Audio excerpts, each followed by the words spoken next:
Major funding for KPBS Evening Edition has been made possible in part by Bill Howe Family of Companies, providing San Diego with plumbing, heating, air, restoration, and flood services for over 40 years.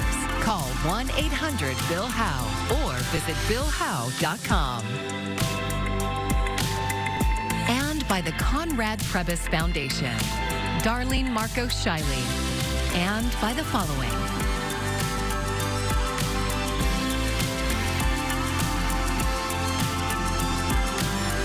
And by viewers like you. Thank you.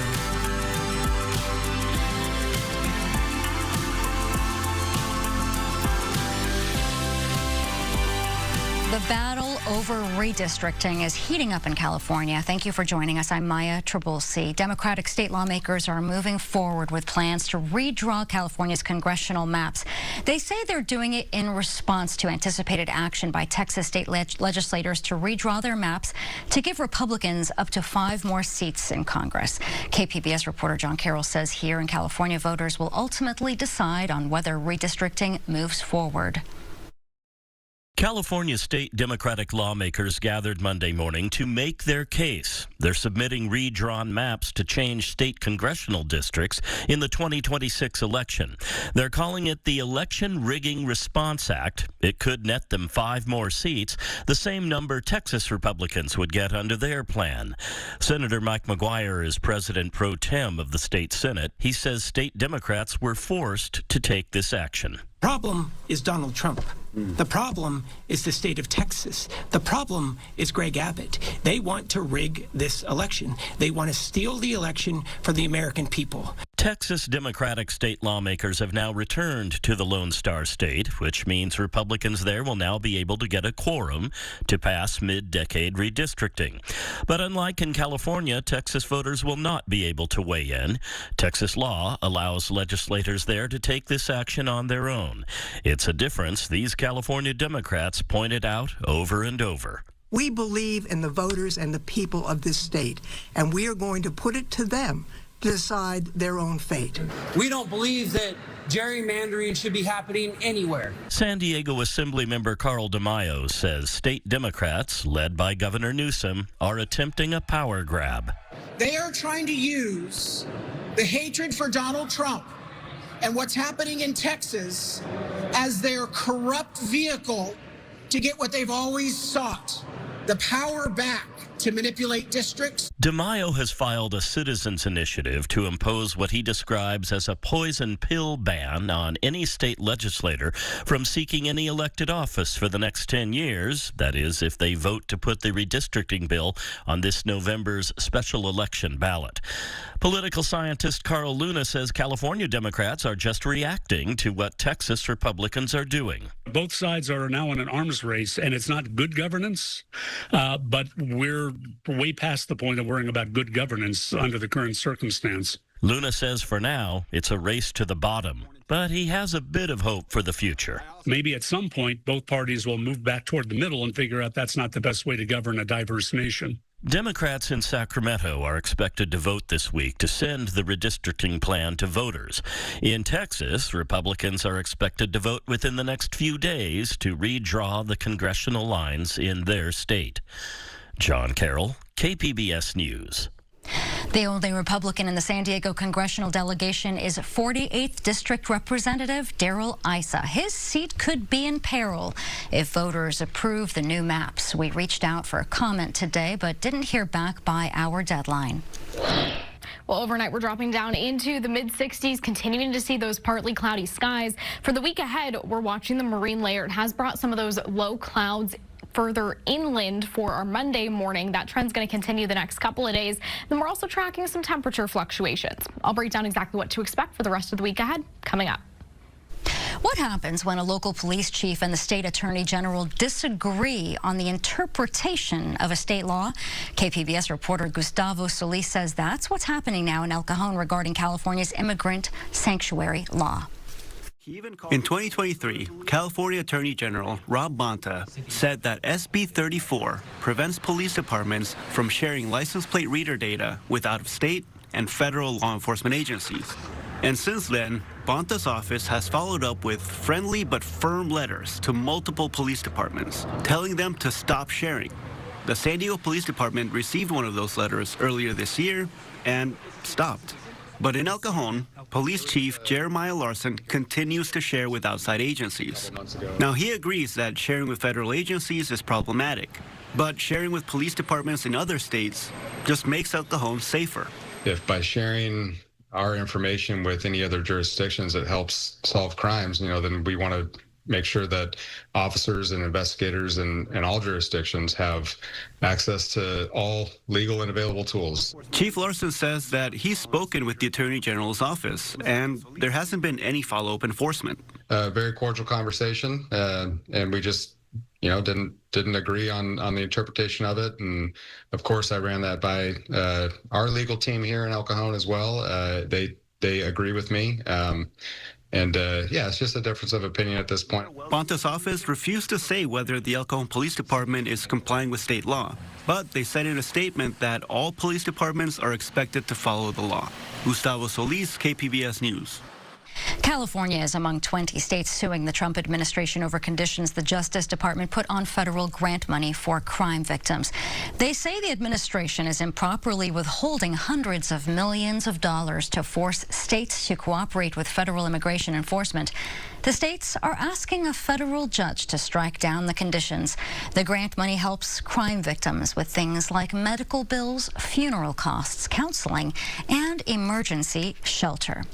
A consequential high-stakes day at the White House, Ukrainian President Vladimir Zelensky returned to meet with President Donald Trump and try to bring an end to Russia's war in Ukraine. Brian Abel has more from the White House. We've had a lot of Presidents Donald Trump and Volodymyr Zelensky together again in the Oval Office. Thank you very much for your efforts, personal efforts to stop killings and stop this war. Thank you. Their last contentious Oval Office face-to-face still fresh in the minds of many. This time around, their relationship appearing to now be on stronger footing as they hope to pave a path to peace in Ukraine. Well, I know Ukrainian people. I've known many over the years. They're great people.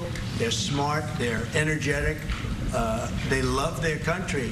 They love their country, and we want to get this war ended. But ahead of Monday's meeting, many of the same sticking points from the last time remained. Zelensky continuing his long insistence that an unconditional ceasefire needs to happen before negotiating a deal. It's impossible to do this under the pressure of weapons.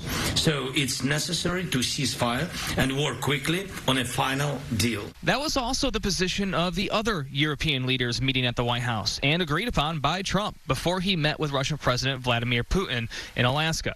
But after their meeting, details emerged that Trump abandoned that stance, saying enough progress was made that they could work toward a peace deal. I like the concept of a ceasefire for one reason, because you'd stop killing people immediately, as opposed to in 2 weeks or 1 week or whatever it takes. All of this as the stakes remain abundantly clear. At the White House, Brian Abel reporting.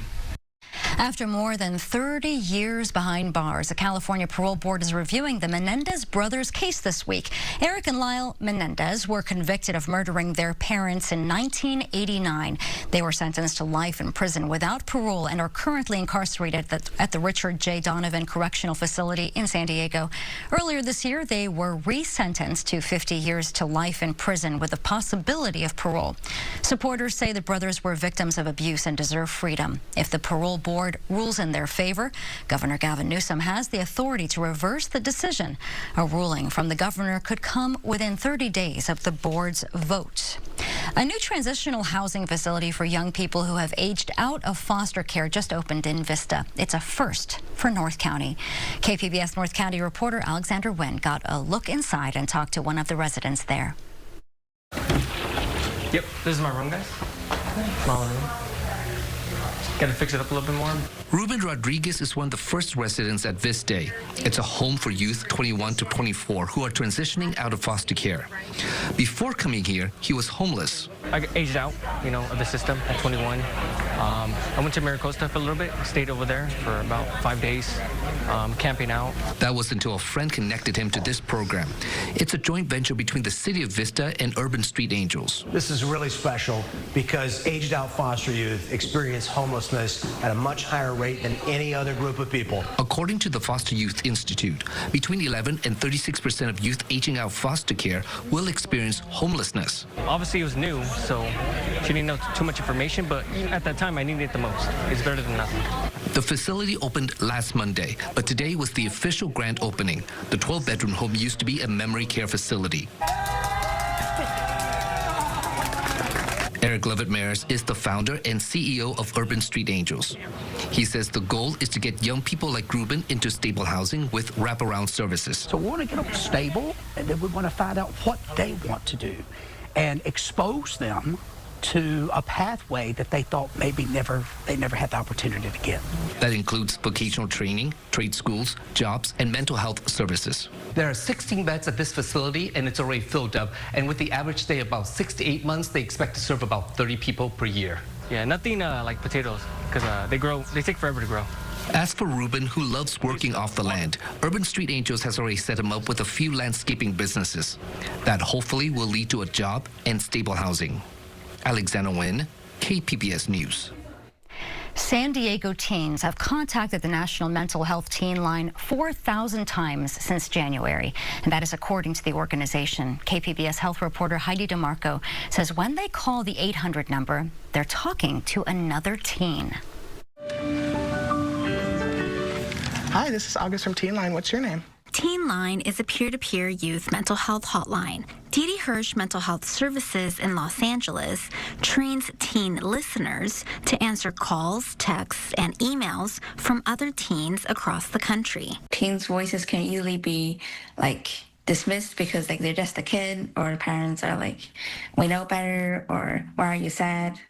But I think it's important to really listen to them and give them a chance to express themselves and understand that their struggles are real. Hi, I'm Sydney with She, Her Pronouns. Sydney has volunteered for Teen Line for 2 years. She drives from San Diego to Los Angeles 2 to 4 times a month to be there for other teens.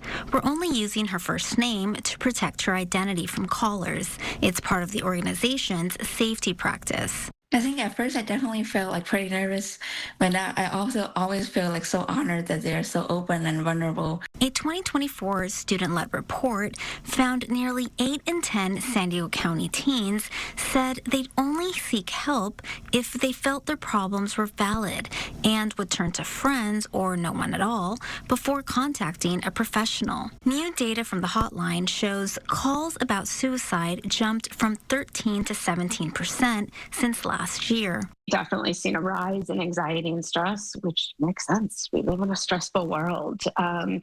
And then relationship issues as well, with a rise in family issues.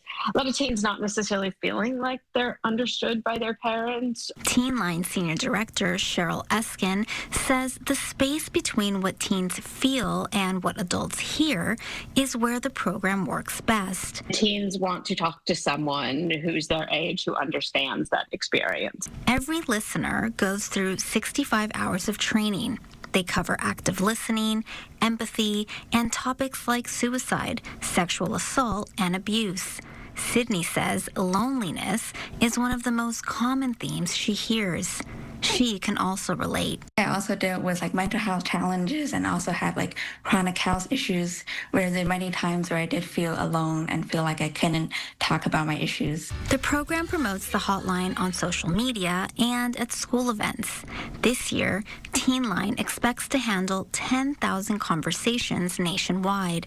That's about 1,200 more calls than last year. And I just hope to create a safe space for them to share. Sydney plans to become a marriage and family therapist, but for now, she'll keep making that drive up north because she says sometimes the first step toward help starts with someone who will listen.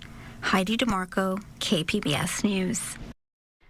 Teen Line is available between 6 p.m. and 10 p.m. Young people can call the number on the screen, 800-852-8336, or text TEEN to 839-863. Separate from the Teen Line, if you or anyone you know needs help, contact the 988 Suicide Crisis Lifeline by calling or texting the number 988. 6 more states were granted waivers from the USDA to prohibit Supplemental Nutrition Assistance Program benefits, otherwise known as SNAP, from being used on certain processed food and beverages. Ivan Rodriguez breaks down the impact of these changes. Our department has encouraged states to think differently and creatively about how to solve the many health issues facing Americans. Earlier this month, Texas, Oklahoma, Louisiana, Colorado, and West Virginia were granted new waivers to restrict the purchase of so-called junk food with Supplemental Nutrition Assistance Program benefits starting in 2026. They joined 6 other states that have already received the waivers. The U.S. taxpayers should not be paying to feed kids foods, the poorest kids in our country, with foods that are going to give them diabetes. Of the states that have been granted waivers so far, most will restrict the use of SNAP funds on soft drinks or sodas, while at least 8 restrict candy purchases. Some also prohibit food benefits from being used on energy drinks. And in Arkansas, the purchase of fruit and vegetable drinks with less than 50% natural juice. These restrictions, they don't solve hunger or improve health. They only limit choices for people who already face barriers. Cavell Christie says if healthier communities is the goal, the answer isn't controlling grocery carts. She says families do want healthier foods, but they're often inaccessible or too expensive. There's also the barrier of not having places that actually sell those type of healthier food options in a lot of communities. In Atlanta, I'm Ivan Rodriguez. As tariffs hit top coffee-producing nations, prices for a cup of coffee are expected to go up. The U.S. currently imports nearly 99% of its beans, but could tariffs help boost American-grown coffee? Julia Vargas-Jones reports from Ventura County. Against all odds, 100% American-grown coffee. It's like a cherry. I believe we're the largest farm in California. Coffee farm, and if the experiment works, I'd love to expand. David Armstrong is part of a group of farmers trying to make California a synonym for specialty coffee. We're in Ventura County, so we're going to go up to the foothills. We have multiple canyons where we grow coffee. This is part of the only 1% of coffee consumed in the U.S. grown domestically. 35% of what coffee is imported comes from Brazil, now slapped with tariffs of up to 50% on some goods, including coffee. You would think it would be a great opportunity for all American beans, but other nations can deliver a product just as good for a fraction of the cost. Brazil's been hit very hard with tariffs, but they're looking at somewhere around $4 a pound for coffee, and we're in the hundreds of dollars a pound. You want Ventura County to be the next Napa Valley, but for coffee. Correct. That's a great way to put it. And could California ever produce a product that could be competitive with Brazil, with Colombia, Ethiopia? I think that our costs of production, our labor, our water, everything else, mean that we can never get to that point where we could be a worldwide competitor. For 23 years, Jay Ruski has been challenging the norm of where coffee could be grown by championing California. All of this was his vision. In terms of growing locations, wherever avocados can grow, we have a good chance of growing coffee. And so there's over 45,000 acres of avocados, last I heard, in California. But even if we planted all that, that would just be a drop in the bucket in the whole coffee industry globally.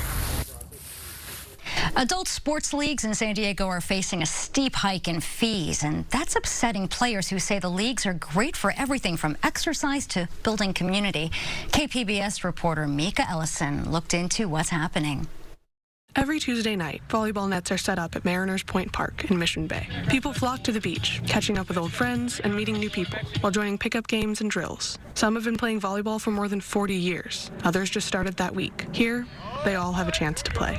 Life's the Beach Volleyball's drop-in volleyball skills clinic is donation-based, so players pay what they can. Xander Caulfield is one of the coaches. They're very accessible to people from all walks of life. You don't have to be able to spend, maybe hundreds of dollars every couple of weeks or something to do these clinics. That accessibility might be in danger. On July 1st, for-profit adult sports leagues in San Diego saw a huge jump in team fees, sometimes by more than $200, and that cost will likely be passed on to players. At a city council meeting in March, the Parks and Recreation Department recommended a gradual increase in team fees over 1 year, but the city council decided against that. The sudden increase in fees has left leagues reeling, and players like Danica Collins nervous. The fee increase, I think, is going to really impact participation, because a lot of people come by themselves. They're like, okay, it's a low fee, I can do this. If it gets shut down or if the increase comes up, I can maybe only come once a week. Councilmember Joe LaCava says the fee increase is needed to help balance the city's budget. He acknowledged the impact will be uneven. Certainly we've heard from some of the smaller outfits that they make just enough to make it worth their effort. They're doing as much for the passion as they are for the minimal amount of, net proceeds that they achieve there. LaCava wants to explore other options for commercial adult rec leagues in the future, including a possible model where the city gets a portion of the league's revenue, or different fee scales based on a business's size. But that won't come in time for league leaders this season. Some said the increase will make it much more difficult for people to participate in recreational activities after work. Dakota Contreras was the managing director of Volo San Diego until this April, and said the prices are untenable for community members. He said Volo couldn't find a way to keep players' fees the same and still provide their service. It's just something we can't do. It would have, people paying upwards of almost $200 to play kickball, and that's just doesn't make any sense. We're in the business of creating community and getting people together. Daniel Palanchar is the founder of Life's a Beach Volleyball. For now, he and other league leaders will have to find ways to keep the nets up and the field lights on. It takes a lot of work to do this, a lot of effort. There's basically no money in this, to be honest. That's another issue, of course. So it's for the people, it's for the community, it's run by locals. People should be able to play sports. It's that simple. He says recreation is crucial to people's health and well-being, and that those benefits are still important, even after people stop being kids. Mika Ellison, KPBS News.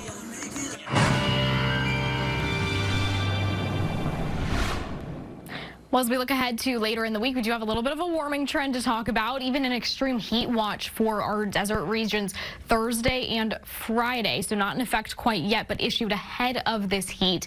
And then we're also watching the marine layer. It's been bringing those low clouds further inland to start off the week. Let's talk about what to expect overnight. 62 in Oceanside, a little bit warmer in San Diego. As we move farther inland, Borrego Springs at 73, 61 in Mount Laguna. Looking ahead to tomorrow, mostly in the 70s and the 80s. San Diego, mostly sunny, some clouds mixed in as well in the upper 70s, 80 for Oceanside, still in the triple digits in Borrego Springs, but we are under 110, so at least there's that. It's the small winds, right? Mount Laguna in the mid 70s as well. Looking ahead to our 5-day outlook on the coast, not a lot of temperature fluctuations here. The difference between 80 and 83 from Tuesday to Friday, probably won't notice too much of a difference, but we do see more sunshine come out as we get later into the week. Taking a look farther inland, we see a few more degrees of warming here. 89 for your Tuesday. We get to 93 by the time we get to Friday. This has been the trend. We've been trending below historical averages, getting back up to historical averages, or maybe even a few degrees warmer, and then cooling back down. A little bit of a temperature roller coaster that we've been dealing with in recent weeks, but not too bad as far as the fluctuations. In our mountain regions, we're in the 70s until we get to the weekend. Then we warm up to 83, continuing to see some clouds filter in. Probably the most clouds you see are going to be on Friday. In our desert regions, we stay below 110 until we get to Thursday. You can see why we have those extreme heat watches in effect Thursday and Friday, with temperatures at or above 110 as far as our high. And then we do cool back down a little bit by the time we get to Saturday. So make sure you're staying hydrated and you're taking those precautions against heat-related illness as we get later into the week here.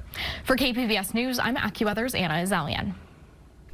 Yosemite National Park is typically a popular destination for summer travelers, but Yosemite officials and businesses near the park say tourism is down by about 10% this year. Vince Ibarra explains what may be behind the drop. It was business as usual at the Yosemite Visitor Center in Oakhurst on Friday. It's the high mountain road and slow driving. Okay. But officials say tourism is down by 10% this year. Tourism is one of our largest economic drivers in Madera County and in the South Gate of Yosemite. About 4,500 jobs in Madera County rely on tourism. So this is a big industry for us here. Brooke Smith from Visit Yosemite believes the perception of an overcrowded park is why people are staying away. But local businesses say even if overcrowding becomes an issue, there are plenty of other spectacular sights to see in the Sierra. The ride up to Mariposa Grove is amazing. You go through a few creeks. There's a small waterfall that you get to see. There's some beautiful meadows. Hello, this is Mimi. Mimi Beck with Yosemite Adventure Company has noticed a decline in visitors this year compared to previous years. As last year, for example, there were 2-hour waits to get into the park. And so this year, we have not been experiencing that. So it is a great time to come up to Yosemite. One of those taking advantage of the shorter lines is Leandro Previsa Domini. He and his wife traveled more than 6,100 miles to visit Yosemite. I am very fascinated of trees, of nature, of this beautiful big country. After years of seeing the United States on TV, Previsa Domini is finally visiting.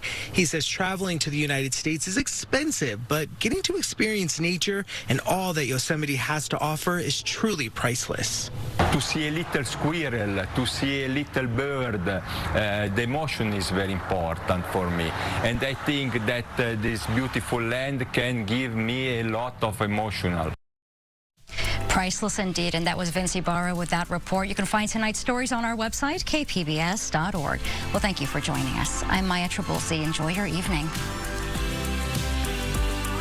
Major funding for KPBS Evening Edition has been made possible in part by Bill Howe Family of Companies, providing San Diego with plumbing, heating, air, restoration, and flood services for over 40 years. Call 1-800-BILL-HOWE or visit BillHowe.com. And by the Conrad Prebys Foundation, Darlene Marco Shiley, and by the following.